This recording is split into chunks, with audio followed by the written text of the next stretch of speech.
जय हिंद दोस्तों, कैसे हैं? बढ़िया एकदम। देखिए, तो आज की क्लास में हम पढ़ेंगे कक्षा 9 गणित प्रश्नावली 2.1 का हल।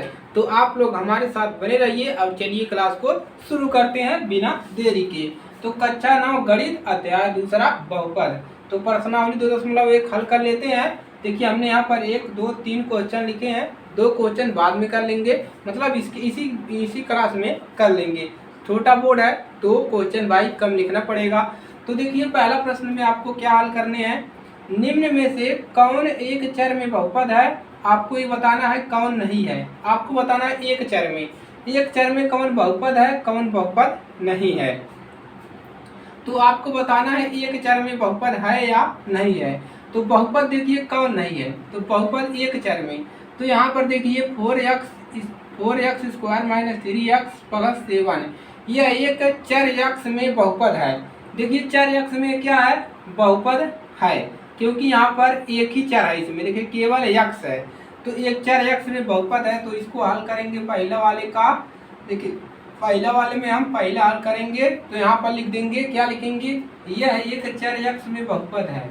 यह एक लिखेंगे चर यक्ष में बहुपद है। पहले वाले का हल हो गया। दूसरे वाले का हल देखिए क्या है, ए है वाई स्क्वायर प्लस रूट 2। अब आपको बताना है कि चर वाई में क्या यह बहुपद है। हाँ, तो देखिए चर वाई में क्या है, बहुपद है। तो यही लिख देंगे, यह एक चर वाई में बहुपद है। तो लिखेंगे यह एक चर वाई में बहुपद है। तो हो गया दूसरा वाला। अब तीसरा वाला देखिए क्या है।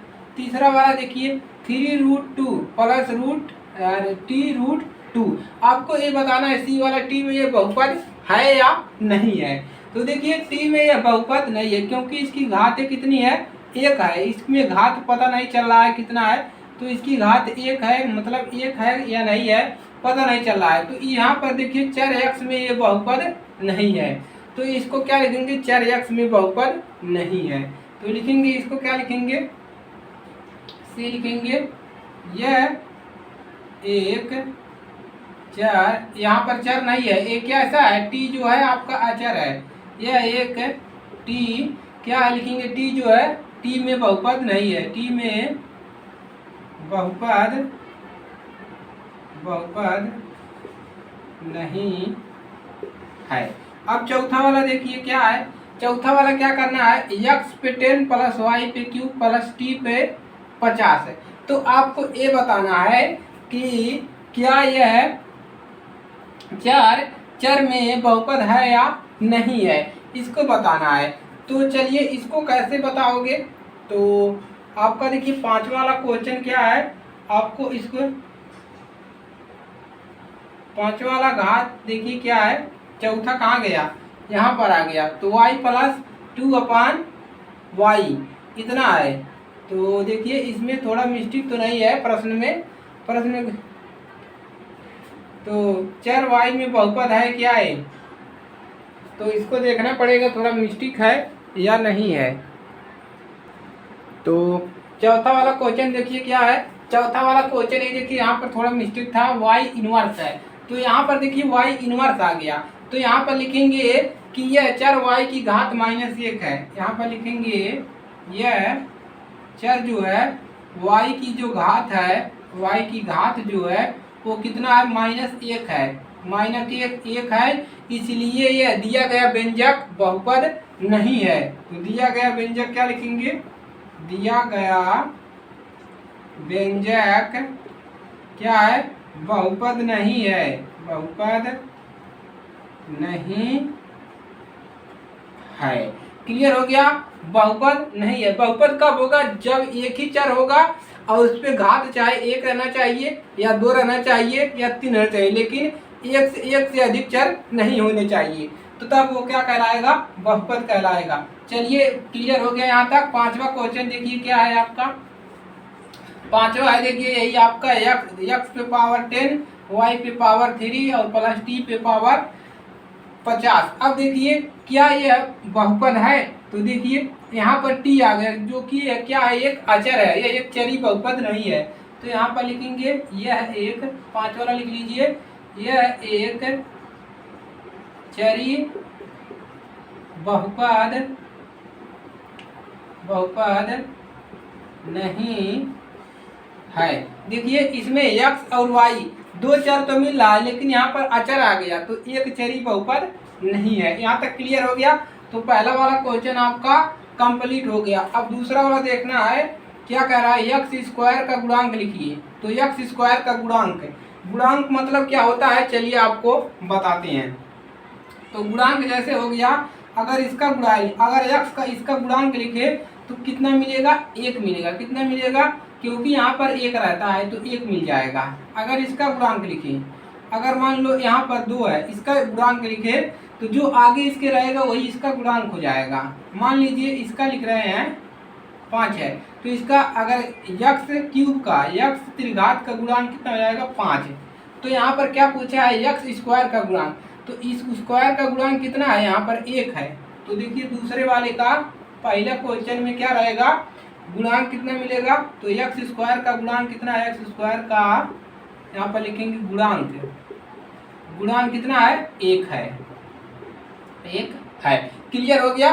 तो एक्स स्क्वायर का गुणांक कितना है, 1 है। अब यहाँ पर देखिए एक्स स्क्वायर का गुणांक कितना है, -1 है। तो दूसरे वाले में कितना है, -1 है। दूसरे वाले में -1 है। तीसरा वाला देखिए एक्स स्क्वायर का गुणांक π/2 है।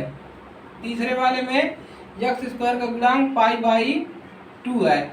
और देखिए चौथा वाला क्या है, चौथा वाले में एक्स स्क्वायर का गुणांक कितना है, एक्स स्क्वायर का गुणांक देखिए चौथे वाले में कुछ भी नहीं है, क्योंकि √2 है। तो यहाँ पर क्या है, 0 है। क्या है, 0 है। तो दूसरा क्वेश्चन भी आपका हल हो गया, नोट कर लीजिए। अब हम बात करते हैं तीसरे क्वेश्चन की। सबको समझ में आ रहा है, सिर्फ गुणांक आपको लिखने हैं, कोई दिक्कत नहीं होना चाहिए, ठीक है। चलिए आगे बढ़ते हैं। तो तीसरा क्वेश्चन आपका क्या है, 35 घात के द्विपद का और 100 घात के एकपदी का एक उदाहरण दीजिए। 35 घात का आपको उदाहरण देना है। तो तीसरा वाला देखिए हल करेंगे। पहले हम 35 वाला लिखेंगे, तो यहाँ पर ए लिख देते हैं। तो ए लिख दिए तो क्या लिखेंगे, घात 35 का द्विपद है। तो लिखेंगे यहाँ पर घात 35 का, आपसे क्या पूछा है, द्विपद है, द्विपद पूछा है, द्विपद है। देखिए यहाँ पर पूछा है 35 घात के द्विपद। तो 35 घात का जो द्विपद होगा वो कितना हो जाएगा, वो होगा x के पावर 35 है, ये हो जाएगा, और प्लस x। तो कितने पद हैं इसमें, 2 पद हो गए, तो द्विपद हो गया। अब इसमें पूछा है घात 100 के, घात 100 के एकपदी। तो घात 100 का लिखिए, घात यहाँ पर लिखेंगे घात 100 के एकपदी, एकपदी क्या लिखेंगे, एकपदी, एकपदी। घात 100 का एकपदी कितना हो जाएगा, घात 100 का एकपदी जैसे y के पावर 100।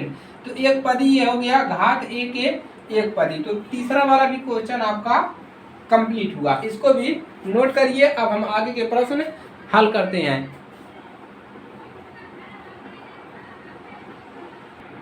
अब देखिए ध्यान से, आगे के प्रश्नों को हम हल करते हैं। प्रश्न नंबर 4 और प्रश्न नंबर 5।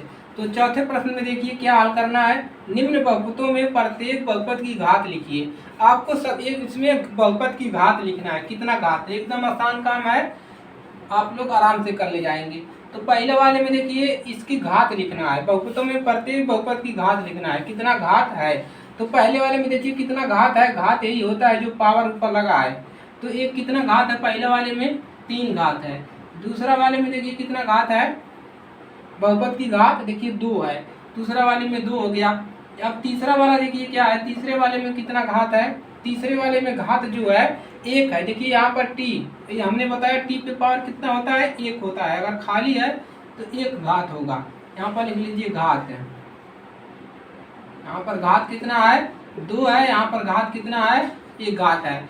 और चौथा वाले में देखिए कितना घात है, यहाँ पर 0 घात है। तो चौथा वाले में कितना है, 0। अभी हमने बताया कि अगर सिंगल है तो यहाँ पर 0 रहेगा, अचर पद है, अचर पद पे 0। देखिए तो ये हो गया चौथा वाला आपका कितना घात है, 0। तो ये हो गया आपका चौथे वाले का हाल। अब पांचवे वाले का हाल यहीं पर देख लीजिए। देखिए क्या पूछा है, कौन कौन बहुपद रैखिक है, द्विघाती है, त्रिघाती है। आपको बताना है कि इसमें रैखिक बहुपद कौन है। तो ये देखिए कैसा बहुपद है, पहला वाला बहुपद जो है, तो पहले जो है आपका क्या है, वो आपका है द्विघाती बहुपद है। कैसा बहुपद है, द्विघाती।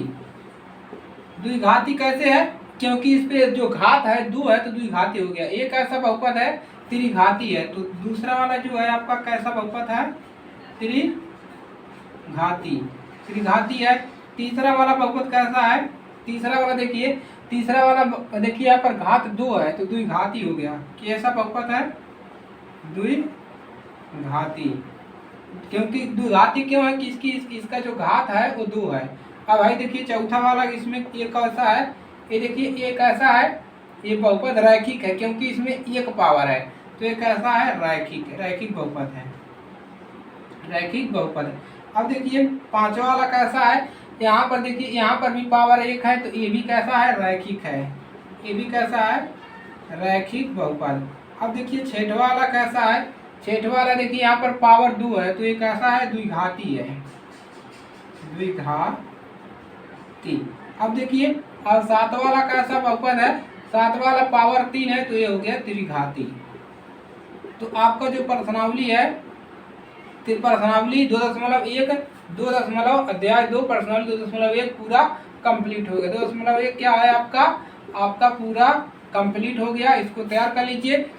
छोटी सी क्लास थी और आपके लिए मजेदार क्लास थी, तो इसको नोट कर लीजिए। एकदम आसान था, कोई दिक्कत नहीं है। चलिए नोट करिए।